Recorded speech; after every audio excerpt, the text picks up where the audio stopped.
A hush spread through Kingsley's, Manhattan's most elite dining room, so dense it felt almost physical. Conversations died mid-sentence. Forks hovered inches above plates, every gaze locked onto the narrow aisle between tables. 10-year-old Lucas Montgomery trembled in place. His legs, bound by cold metal braces, shook as he slowly extended his hand toward Diana Johnson, the restaurant's sole black waitress. A gentle piano tune had just begun drifting through the room, and the boy's sudden urge to ask someone to dance seemed to surprise even him. "Sir, get your son under control." Manager Thornton's voice sliced through the stillness. "This is unacceptable. This is a fine dining establishment, not a ballroom. Our staff is not here to entertain children." Richard Montgomery, billionaire founder of Montgomery Investments and one of the most powerful men in America, felt his throat tighten. This was the first public dinner he had dared to attend with Lucas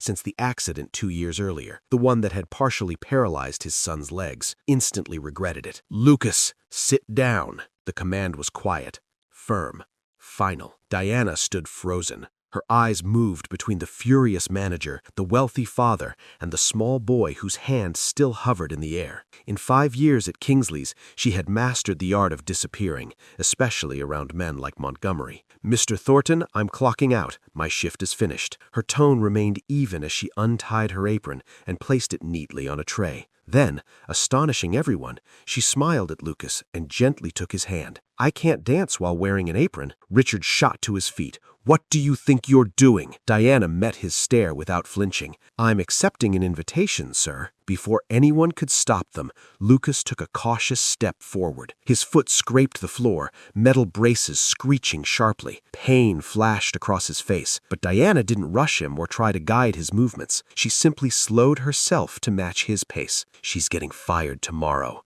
a woman whispered nearby. Richard stood rigid. A memory surged without warning. His late wife, Elizabeth, twirling Lucas around their living room. "It's not about getting it right," she'd once said. "It's about feeling connected."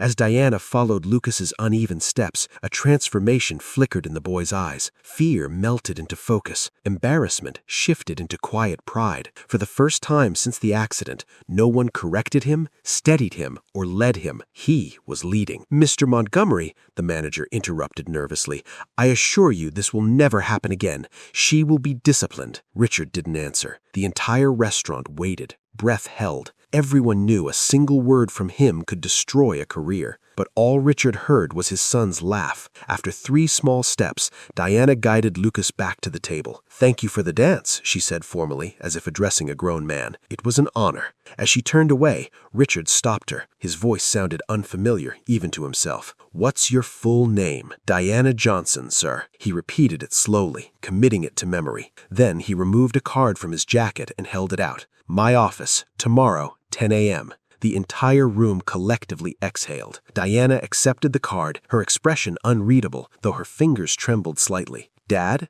asked Lucas softly. "Why did you do that?" The question lingered like a challenge. Richard looked at his son, and for the first time in 2 years, didn't see a fragile responsibility, but a full human being he had unknowingly sidelined. As dinner continued in stiff silence, no one noticed the look Diana gave before leaving. It wasn't fear, it wasn't defeat, it was resolve.